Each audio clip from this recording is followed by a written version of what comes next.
लग्नातून परत जाणारी कार पलटली, एक ठार 4 गंभीर.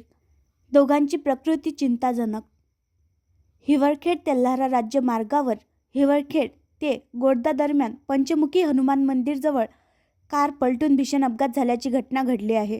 सदर कारमध्ये माटरगाव येथील प्रवासी आणि अन्य असे 5 जण असल्याची प्राथमिक माहिती मिळत आहे.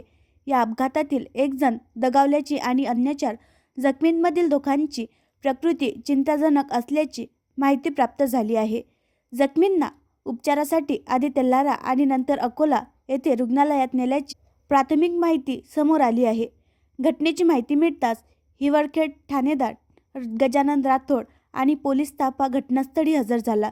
त्यांनी रुग्णवाहिका बोलावून जखमींना रवाना केले. आणखी नवीन व्हिडिओ पाहण्यासाठी आमच्या देशमुख एक्सप्रेस न्यूज चॅनलला सबस्क्राईब करा, लाईक करा आणि शेअर करा.